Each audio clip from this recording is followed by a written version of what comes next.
अस्सलाम वालेकुम रमन, क्या हाल है सबके। पाकिस्तान और अफगानिस्तान का जो है तीसरा ओडीआई आज हुआ, जो पाकिस्तान ने जीत लिया। पाकिस्तान ने पहले बैटिंग करते हुए 268 किया 8 आउट पे। काफ़ी ज़्यादा डिफ़िकल्ट बैटिंग पिच थी, काफ़ी ज़्यादा लोग भी यही कह रहे थे और लग भी यही रहा था, लेकिन फिर क्लास जो है वो नज़र तो आ ही जाती है। आज नहीं तो कल, कल नहीं तो परसों, परसों नहीं तो चौथ। तो बाबर आजम और रिजवान चमके आज और ठीक ठाक चमके। बाबर आजम ने 50 की, रिजवान ने 50 की। ओवरऑल स्कोर बाबर का 60 था, रिजवान का 67 था। और जो है एट द एंड जो है उन्होंने अच्छा टोटल पुट किया।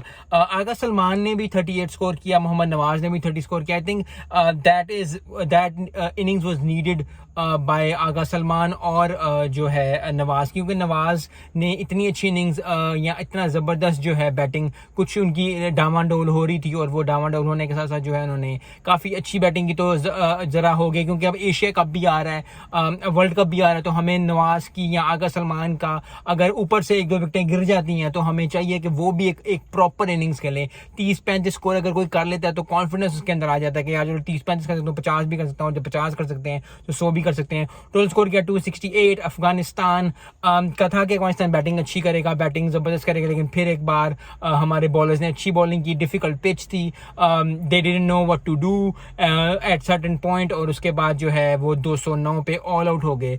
सीरीज पाकिस्तान ने जीत ली है। Pakistan is the number 1 team ODI के रैंकिंग की वजह से, लेकिन रैंकिंग ऊपर नीचे होती रहती है। इस पे इतना ज़्यादा आई ऑलवेज फील के जस्ट रैंकिंग ठीक है, रैंकिंग होनी चाहिए, लेकिन अगर आप गेम अच्छी खेल रहे हो, आप अच्छी प्रिपरेशन दे रहे हो, तो that is what it is. क्योंकि अगर आप गेम अच्छी खेल रहे हो, अगर आप काम अच्छे कर रहे हो, अगर आप ओवरऑल बैटिंग बॉलिंग फील्डिंग अच्छी कर रहे हो, आपको मज़ा आ रहा है गेम खेलते हुए, तो रैंकिंग्स तो ऊपर नीचे होते हैं। कोई नंबर आता है 1 आता है, कोई नंबर 2 आ जाता है, all that. Yes they are important, लेकिन नॉट दैट इंपॉर्टेंट, क्योंकि at the end of the day game और गेम का मजा आना चाहिए, गेम को जो आपको एंजॉय करना चाहिए। और आई थिंक पाकिस्तानी प्लेयर्स ने एंजॉय किया। अफगानिस्तान प्लेयर, अगर मैं अफगानिस्तान प्लेयर होता, अगर मैं अफगानिस्तान फैन होता, अगर मैं अफगानिस्तान टीम को फॉलो करता ज़्यादा होता, और जो मैं करता हूं, तो मुझे थोड़ा दुख हुआ अफगानिस्तान में, क्योंकि जो एक्सपेक्ट था उनसे पाकिस्तान के खेलने से, उन्होंने वो नहीं किया।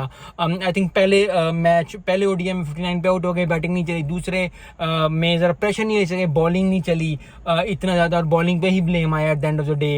उनके कप्तान ने भी कहा कि जो सेकंड लास्ट ओवर जो था उसने अच्छा नहीं किया, अच्छी बॉलिंग नहीं की, इसकी वजह से मैच हार गए। आज भी जो है बैटिंग पे था कि अगर वो 268 था, 225 240 250 कर जाते, 10-15 स्कोर रन से हार जाते, तो फिर होता कि यार ठीक है चलो बहुत क्लोज आके हार गए। सो आई थिंक अफगानिस्तान को ज़रूर सोचना चाहिए कुछ ना कुछ। मैंने पहले भी वीडियोस में कहा है, अगर आपने नहीं देखी तो आप जाके देखें और आपको पता चलेगा कि मैंने यही कहा है कि अफगानिस्तान के बॉलिंग में भी 1 या 2 बॉलर मिसेज हैं, और दूसरे बात जो है एक अच्छा जो है ऑलराउंडर, जिस तरह अब्दुल रज़ाक होते थे, जिस तरह जैक कैलिस हैं, जिस तरह अजहर महमूद होते थे, जिस तरह युवराज सिंह एक टाइम पे होते थे कि वो जी बॉलिंग भी अच्छी कर लेते, बैटिंग भी अच्छी करते, उस तरह का आई थिंक इनको 1 या 2 जरूर चाहिए अंदर, क्योंकि that is what is missing from Afghanistan. क्योंकि अगर 4-5 आउट भी हो जाते हैं तो इनिंग्स को लेके जाना। यस, एक अच्छी इनिंग्स खेली उन्होंने, उनके बॉलर ने एंड पे आके 50 भी किया, ठीक ठाक मारा भी, लेकिन eight the end of the day पता चल गया था कि गेम हार गए हैं। और अगर आपने अपने इंडिविजुअल स्कोर किया, वेरी वेल डन,